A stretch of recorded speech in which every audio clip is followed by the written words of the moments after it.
You can go ahead and be seated. Kindergarten through second grade, we believe we're having story time. Yes, follow Mr. Jim out to the back door here, and we're going to go to story time. This morning, notice there's quite a few visitors here this morning. We're glad you're here. I'm Ben Woolbright. I'm the pastoral resident here at Trinity Church of Lake Nona. You caught us on kind of a fun day. So our senior pastor, he's not here. And then I'm not preaching. My wife is actually having a baby this week. So we're excited. So Steve, at the beginning of the summer, he agreed that he is going to step in and preach for us this week. And so Dr. Steve Hurd, if you haven't met him, he and his wife Nancy, you've been coming here for 8 years, roughly, and he's been working full-time with Crew for about 40 years. He's very passionate about working with students. His current role is within HR, but he's still passionate about working with students. In fact, he still works with Toho High School currently to work with those students. Another fun fact about him that he would not share if I didn't, he's also a bit of an enforcer on the hockey rink. So he is, don't get on his bad side, but Steve today, he's going to lead us through Isaiah 52 and 53. So Steve, come on up here and bless us, brother. Now, I have never been introduced that way before as an enforcer. But I do like to play hockey for sure. And it's good to be with you on this day. Anybody going to watch the World Cup this afternoon? Yeah. Go Spain? No? Oh, maybe not. Spain's out. It's Argentina maybe, right? Yeah, well, it'll be a great game here just in a couple hours. I'm used to actually, when I speak, I'm actually used to walking out here like this and talking to people. This seems a little bit strange, maybe to you, but this feels more natural to me. Do it, yeah. Go on, just do it. So I'll be out here in the beginning, but since this is a heavier passage, I need to look at my notes a little bit. I'm grateful for the opportunity to speak, and I got to choose the passage, which is nice. So I chose one that I think I knew it pretty well. It's been a really good passage to study and to learn. I hope to be able to bless you from it. And I'm indebted to this old seminary professor of mine.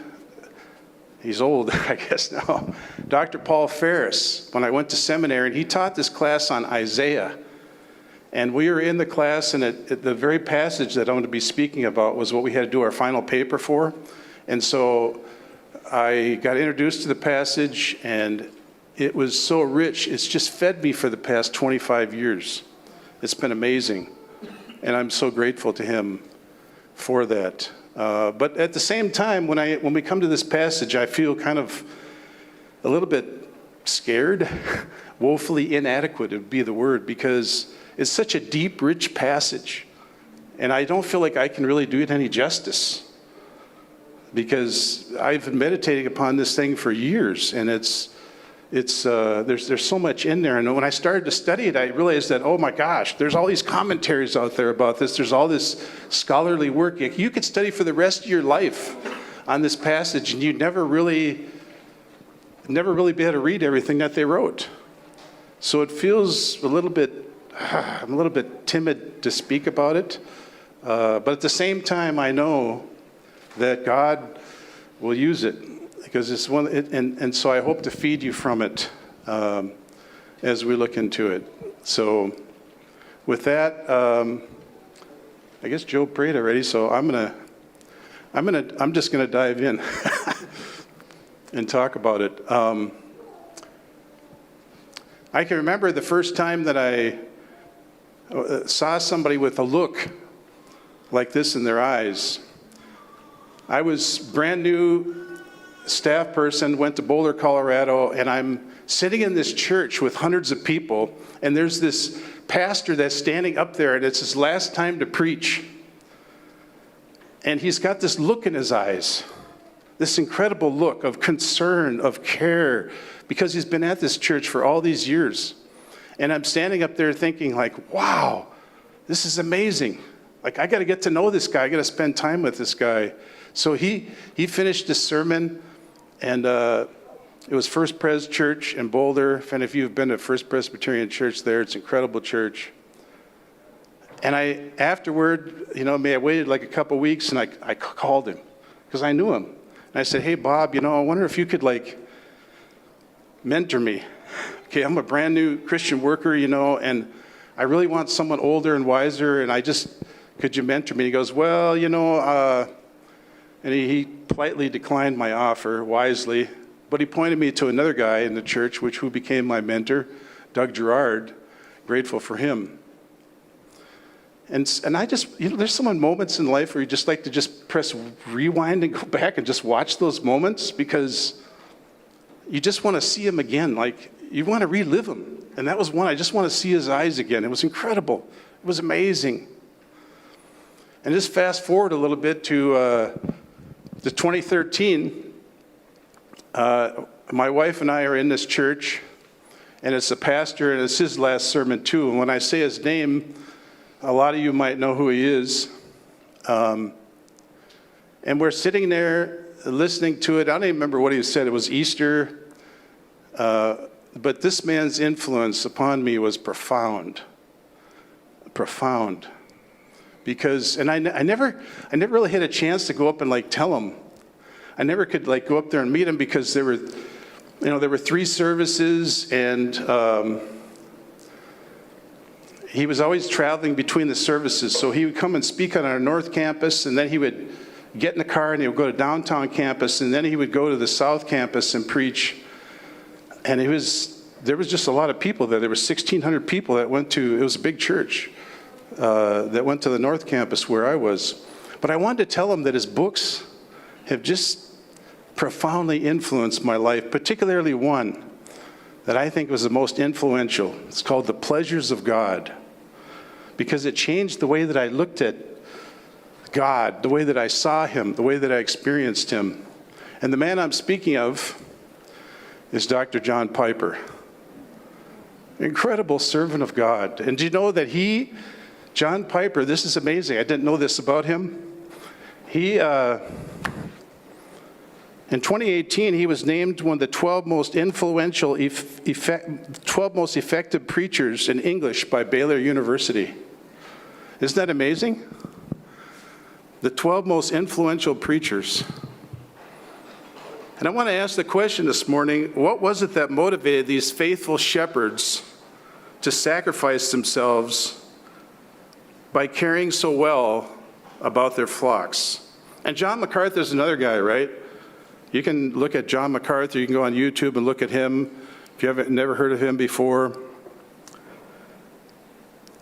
What was it that motivates a woman to go back to the tribe that just speared her husband, that just killed her husband, and live among them? How does that work? You see, these people and millions of others truly knew the servant that we're going to talk about this morning. They truly knew who he was. And this passage that we're going to look at doesn't come right out and say his name. It doesn't say, here's who it is, right? But it paints this unmistakable and beautiful picture of a portrait of who he really is. And my hope is that as we look into it, you will make the startling discovery yourself into the identity of the servant. And this morning I want to give you 3 characteristics about him.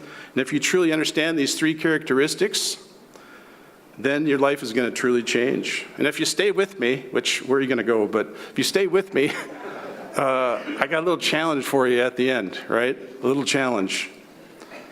Oh, I should say a little bit first about the book of Isaiah. In case maybe those that aren't familiar with the Bible, maybe it's your first time coming to this church, first time reading the Bible. I was there.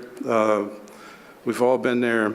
Isaiah lived in Jerusalem in Israel during about 800 years before Christ, just a little shy of 800 years before Christ. And one day he experiences this vision of God. In chapter 6 of the book, he talks about it. He sees God sitting on his throne. He bows down. He just can't believe it. And he confesses his sin.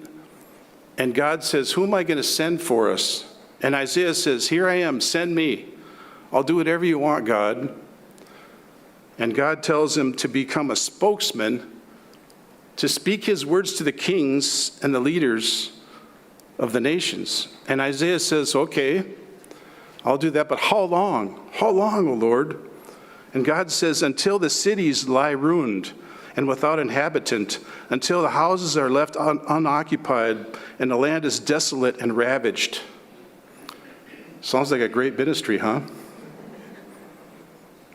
And back then, Israel was divided into two parts, okay? There's a northern part, Samaria, Israel, and there's a southern part. Isaiah lives in the southern part, okay? He lives in this town called Jerusalem, and he's prophesying about both parts of Israel. He actually prophesies, he says God's words to a lot of kings. And the northern part, the northern nation gets conquered by this big nation above them called Assyria. They come down and wipe them out during Isaiah's time. And then the southern kingdom also gets wiped out by another big nation. First there's Assyria, the A's. Then the next nation is B, Babylon. Easy way to remember. Babylon comes down and wipes out the southern kingdom maybe 100 years after Isaiah dies, right? So the book divides, Isaiah divides into two sections. The first 39 chapters talk about the proclamation that's going to go out to all the nations. And then chapters 40 through 66, there's a change that takes place. In chapter 40, it says, comfort, oh, comfort my people. There's hope, there's restoration. And the people are told that there's a servant coming. There's a servant coming who's going to set them free. And God asked the nation of Israel to be a servant, but they don't do very well with it. They fail miserably as you read the Bible. And so God says, there's a new servant coming. It's going to be my servant, okay? And he's going to do everything that you failed to do, Israel. And not only that, but he's going to rescue your country. You're just going to rescue Israel. He's going to be the Savior of the whole entire world that's going to come forth from you. So I want us to take a look at these three characteristics of the servant. And if you have a Bible, or you can look on the screen here, we're going to start in chapter 52 of Isaiah. Chapter 52, we're going to look at verses 13 to 15.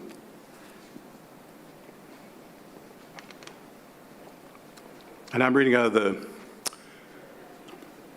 English Standard Version, a little bit different maybe than what you have in front of you. But this first section, I called it the startling of the servant. The startling of the servant. Behold, my servant shall act wisely. He shall be high and lifted up. He shall be exalted. As many were astonished at you, his appearance was so marred, beyond human semblance, his form beyond that of the children of mankind. So he shall sprinkle many nations. Kings shall shut their mouths because of him. For that which has not been told them, they shall see. For that which they have not heard, they understand. Now, first, to understand this, you have to understand, who's speaking about who. I mean, you got a lot of he's and a lot of personal pronouns in this thing. So the first thing he says, behold, my servant. Who's the my? Well, this is God's servant. This is God speaking, okay, through Isaiah. My servant, right? God's servant shall act wisely. Other versions might say shall prosper, shall be successful. Basically, this servant that God has is going to succeed. He's going to be successful, okay? And when he does, he's going to be high and lifted up and exalted. So this verse kind of serves as the title, if you will, of the section. God says that the consequence of the servant's success in his mission will be that he is high and lifted up. And by the way, if you want to know if God is speaking here in the passage, just look at the tense of the verbs, right? He shall be high and lifted up. He shall be exalted, right? He's making a declaration. He's saying this is what's going to happen. It's almost like, God has the entire history in his hands, like a book. And he's looking at it, looking down. He's the Alpha and the Omega, the beginning and the end, right? He's looking at all of history, and he's saying, this is what's going to happen. He shall be this way. And then he says, his appearance was, his form was, right? This is the way that the servant's going to be. It's all been planned. It's all a done deal, right? It's already been decided by God. Kind of fascinating. Who can talk like that? Right? And remember this now, because I will come back to this at the end. But then you start to see the first contrast in this passage, starting in verses 14 and 15, namely with the nations, right? The nations. The nations, when they see this servant, are going to be shocked, speechless, having nothing to say. You say, well, what does that mean? Well, look at verse 14. As many were astonished at you, his appearance was so marred beyond human semblance, and his form was beyond that of the children of men. So he shall sprinkle many nations. So his appearance was so, he didn't even look like a person. He didn't even look like a human being. And people are looking at him going, what? That guy? Oh, come on. I mean, that's impossible. How could that? And they're speechless when they see it. And I'm told that I'm told that Albert Einstein, maybe there's an Abraham Einstein out there too, but I'm told that Albert Einstein would often walk into public places. He would go into the hotels, the train stations, the lecture halls, but he would look completely unremarkable. You can just picture this. You remember the pictures of Albert Einstein you've seen? He's got the hair going out every which way. He's just all dressed and whatever. And when he comes in, he's just this absent-minded guy, right? He's got no entourage, no status symbols, nothing impressive. And because of that, people would treat him certain ways, like he really didn't matter. And there are accounts of him, real genuine accounts, of him being overlooked, even dismissed, simply because he didn't look like somebody important, until somebody recognized who he was. And in that moment, of course, everything changes, right? But Albert Einstein is nothing compared to the servant here. Nothing. He's nothing. And in this passage today, you have this case of mistaken identity, completely shrouded in mystery that no one comprehends. It doesn't make any sense. It's impossible. Kings shut their mouths. They're just in shock. I mean, Trump had this thing, I don't know how many years ago, it was shock and awe, right? Shock and awe. We're going to blow this up, and there's going to be shock and awe. But this is genuine shock and awe, right? And it says, he shall sprinkle many nations. This word for sprinkle only occurs one time in the Old Testament.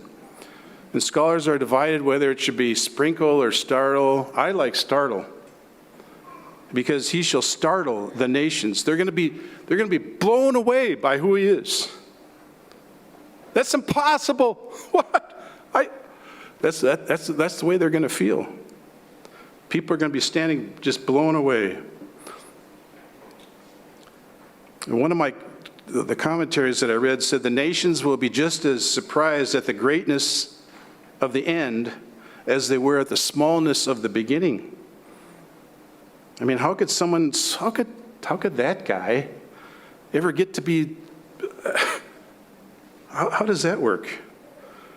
So the passage begins with the worldwide impact of the servant's revelation, because it's worldwide impact. And there's a second thing. We'll go to the next slide, the suffering of the servant. And I may not get through all this. I'll get as far as I can, because it's so rich. I'm looking at the clock going, I don't know. Well, just get as far as I can. So in 53, he says, who has believed what he has heard from us? And to whom has the arm of the Lord been revealed? For he grew up before him like a young plant, like a root out of dry ground. He had no form or majesty that we should look at him, no beauty that we should desire him. He was despised and rejected by men, a man of sorrows, acquainted with grief. As one from whom men hid their faces, he was despised, and we esteemed him not. So the nations are shocked. They can't believe this thing, what they've heard before. And Isaiah says, who has believed what he has heard from us? Well, here we go again. This who, us, him thing, right? Who's the us? Well, it's easy if you turn to the New Testament, it kind of tells you who the us is. Because it quotes this very verse in the Old Testament, written by Isaiah in the New Testament, right? It says in John chapter 12, verse 38, although Jesus had performed so many signs in their presence, they still did not believe in him. This was to fulfill the word of Isaiah the prophet. Lord, who has believed our message, and to whom has the arm of the Lord been revealed? So who are they in the book of John and the Gospel of John? Well, it's clearly the nation of Israel.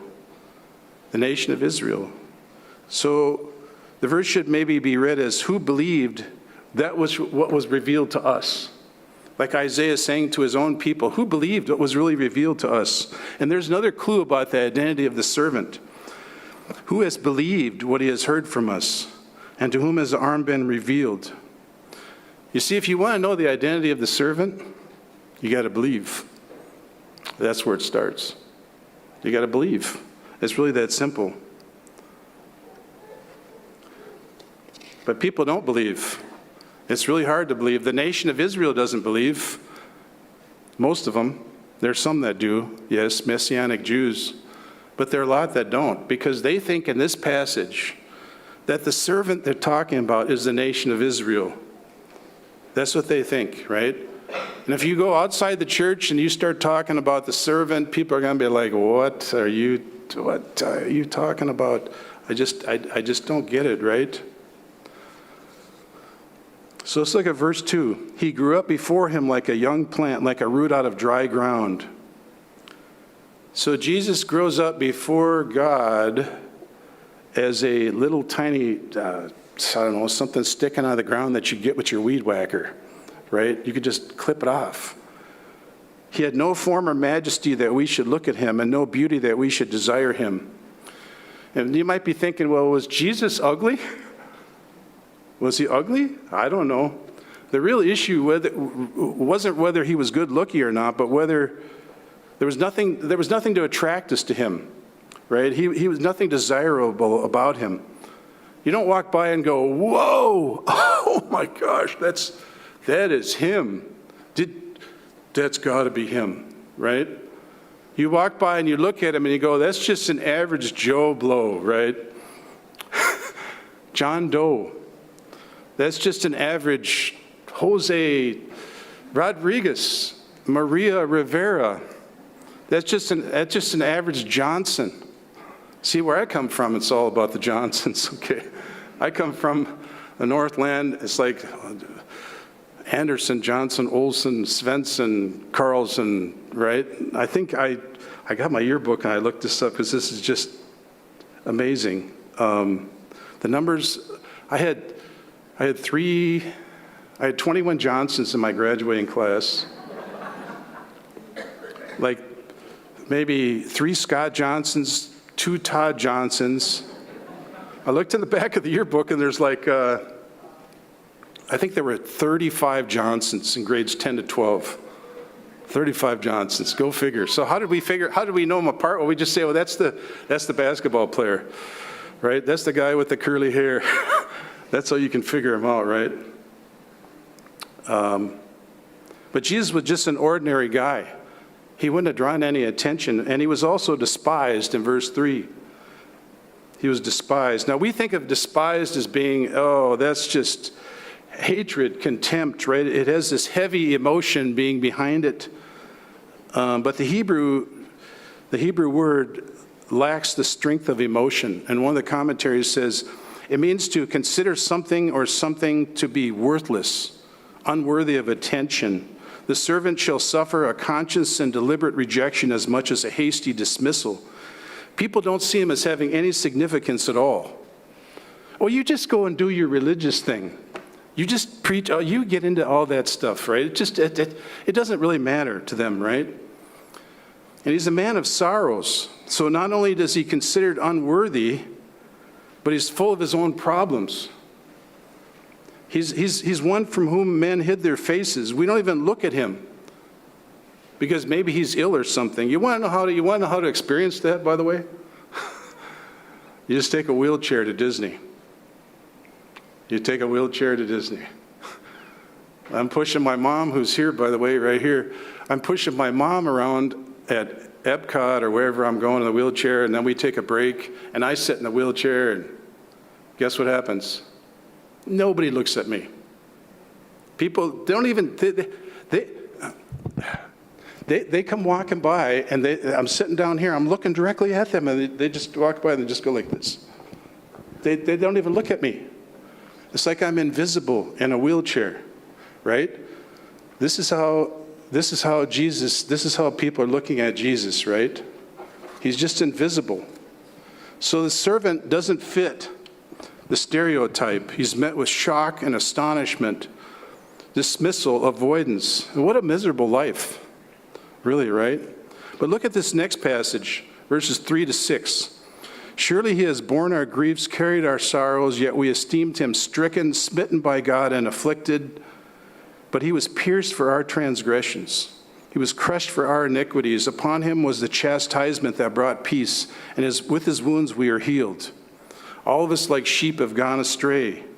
We have turned every one to his own way, but the Lord has laid on him the iniquity of us all. So he is punished for others. Smitten means to be struck down, to be severely afflicted, intense hardship. We think about being smitten like, oh, you're so smitten by her, right? But smitten in God's sight is not a good thing. It means that you're being judged because of your sin. Maybe you got a disease or something, right? And in verse 5, it says, he was pierced for our transgressions. He was crushed for our iniquities. So he's not merely sharing in the suffering, he's also bearing it. He's bearing it for the people so that they don't have to bear it. You see, God wants a relationship with us, but he's prevented from having one until incomplete justice is satisfied. And the servant finds a way to bring that about. The New Testament says he made him who knew no sin to be sin on our behalf, that we might become the righteousness of God in him.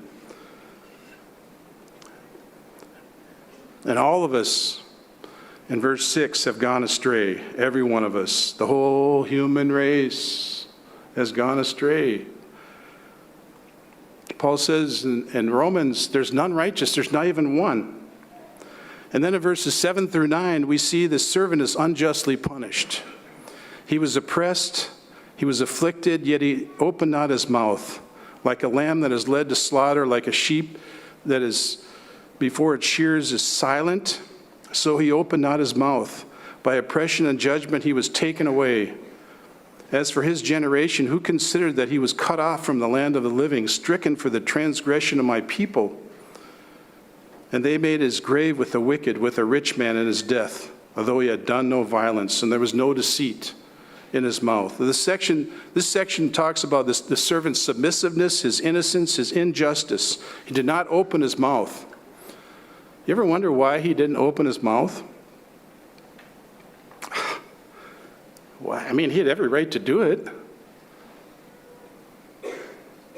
Could it be that the servant does not see himself as a helpless victim of circumstances beyond his control, but is participating voluntarily in something that he understands to be part of the larger purposes of God? Now, what purpose are you talking about? I mean, not only is he unworthy of death, but he's actually receiving the punishment of somebody else, right? By oppression, he was taken away. His treatment was unjust from the beginning to the end, right? And people that were there, his generation, they didn't understand any of this at all. It didn't make sense to them. Why would you And his grave is being assigned with the wicked and the rich. The wicked and the rich. And I take that as being combined, because there's only one verb listed there. So, if you ask a typical person, maybe 30 years old and under, you think of the wicked and the rich, they would say, billionaires are evil because they exploit workers and hoard the wealth until the rest of the world suffers, right? Jesus isn't even allowed to be buried with people whose lifestyle choices would be like him, who put others before himself. No one is allowed to write on his grave, well, here's a good man, here's a godly man. Nobody can do that, right? Everywhere he is buried with tragedy. Until you get to this final section in verses 10 to 12. Here we see the Lord's purposes of the servant, namely that that many were made righteous. This final section deals with the questions that have been raised up front, the big questions of the passage, right? What's the meaning behind this? What's going on here? This man's submissive suffering in the place of sinner. Why did he do it? Is this some accident? Is this some kind of mistake? Or this doesn't make any sense to me. Yet it was the will of the Lord to crush him. He has put him to grief. And when his soul makes an offering for guilt, he shall see his offering. He shall prolong his days. The will of the Lord shall prosper in his hand. Out of the anguish of his soul he shall see and be satisfied. And by his knowledge the righteous one, my servant, make many to be accounted righteous, and he shall bear their iniquities. Therefore I will divide him a portion with the many, and he shall divide the spoil with the strong, because he poured out his soul to death. So here we see it's not an accident. Nothing is an accident. God wanted this to happen. God planned it for this way to happen. God desired everything to work out like this. And you say, well, how can God of the Bible do such a horrible thing? How can he punish his own son? That doesn't make any sense at all. But maybe there's some greater good that comes from it. And see, what God wants to come from the servant's suffering is huge, massive, monumental. How can it be the Father's will to crush his own son? Well, God is not always who we think he is. God's ways are higher than people's ways. He says in Isaiah, just a couple chapters later, my thoughts are not your thoughts, neither are my ways your ways. For as high as the heavens are above the earth, so are my thoughts above your thoughts. As the rain and the snow come down from heaven and do not return there without watering the earth and make it produce and sprout and providing seed to the sower and bread to the eater, so shall my word be which goes from my mouth. It will not return to me empty without accomplishing the purpose that I desire. D.L. Moody said, when God wants to do an impossible task, he takes an impossible person and he crushes him. An impossible person. I mean, think of Moses, right? Think of Gideon. Think of Paul. Think of David. They're all murderers. They're all liars. There's two sacrifices here that the servant makes on the earth.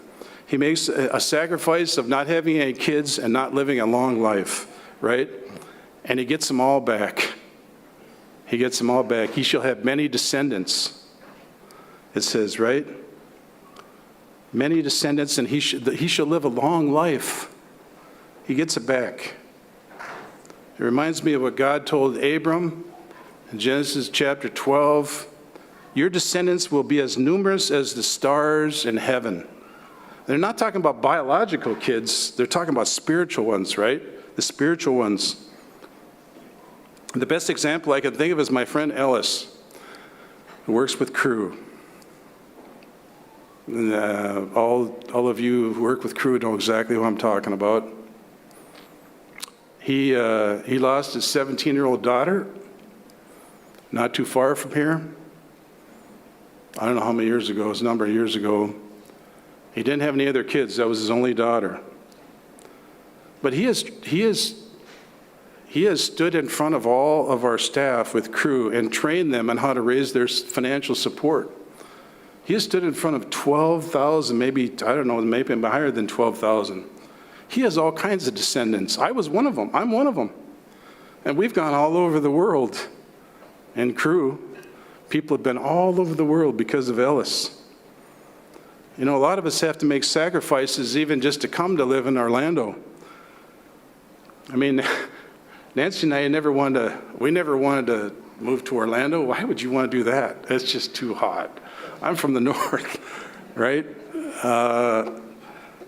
And, you know, God called us to come here after 21 years of living in the same house, and we had to say goodbye to our friends. We had 3 farewell parties. We're going to John Piper's church. We knew everybody and everything, and we had to pack up and come down here. And but some people have left a lot more to live here. I know some missionaries who only stay temporarily in Orlando. That's where they consider their home, but they fly all the time. They're visiting people all over. They don't even have a home. And Jesus says, those who have given up mothers, brothers, sisters, farms, families on the account of me and the gospel will receive back 100 times as much. Discipleship is costly, but the rewards, the rewards are so much better. And he shall see it and be satisfied. Jesus looks back and he goes, oh, wow, I am satisfied. Wouldn't it be great to get to the end of your life, to get into heaven, and God says, look back, and you look back and you go, oh, wow, that was amazing what you did. And this man, because of what he has done, makes people righteous, makes many people righteous. You want to know how God can treat bad people as if they're good people? Because of the faithful obedience of his servant, God exalts him, and he gives him a victory parade in heaven, which I think a lot of us will be a part of, right? A victory parade, but there's a servant, there's all the people, and they're marching in the role of a conqueror, bringing home the spoil of conquest. Why? Because he poured out his soul to death. He became naked. He became barren. And Jesus did it, my friends. Jesus did it. So how does this apply to me, you ask? 3 things to consider. Don't be mistaken about the identity of the servant. Don't be mistaken about the identity of the servant. If you look in the passage, they're mistaken about his physical appearance, his, nothing to attract us to him, his success in the earthly life, his spiritual, they're mistaken about everything in the passage. They can't see it. Most of the world to this day still is. They're mistaken. And to see, if you mistake the servant's identity, that's a pretty grave mistake, because that determines where you spend eternity, right?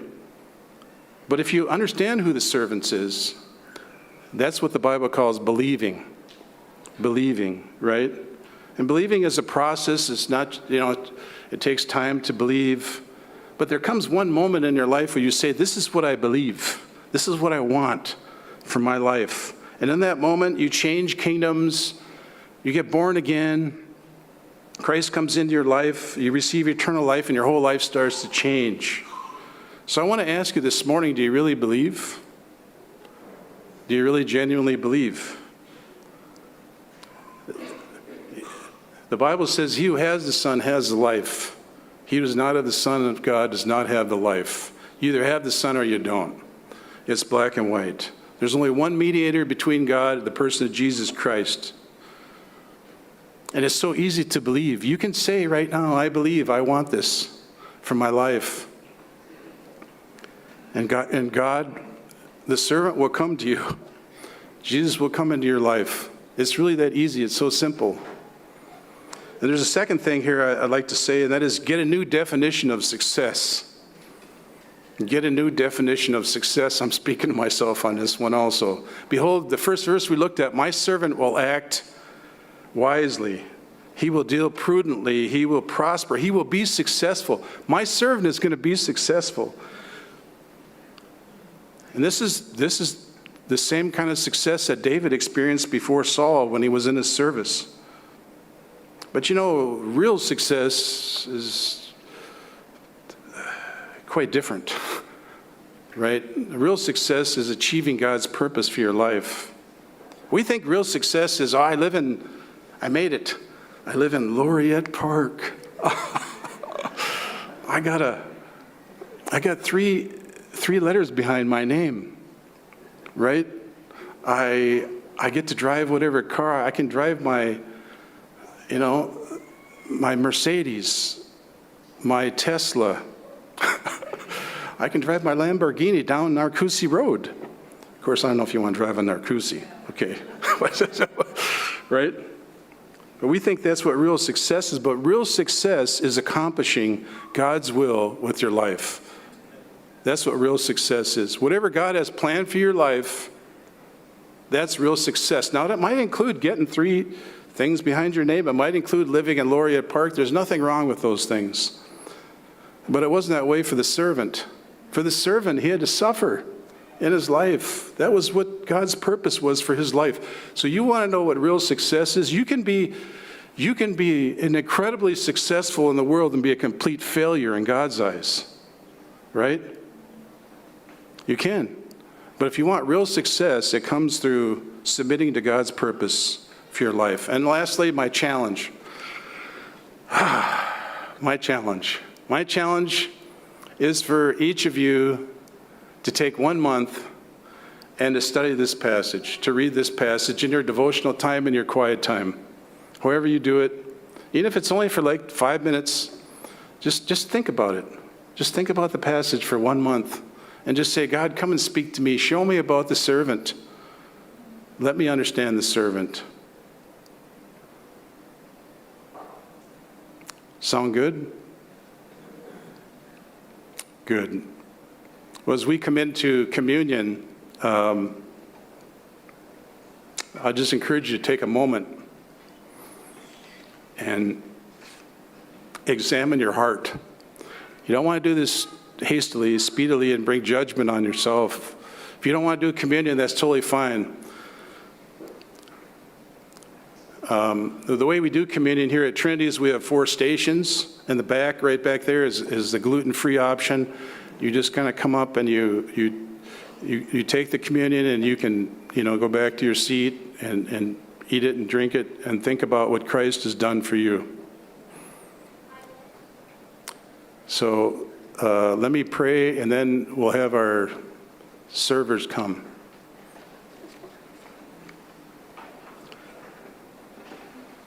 Jesus, we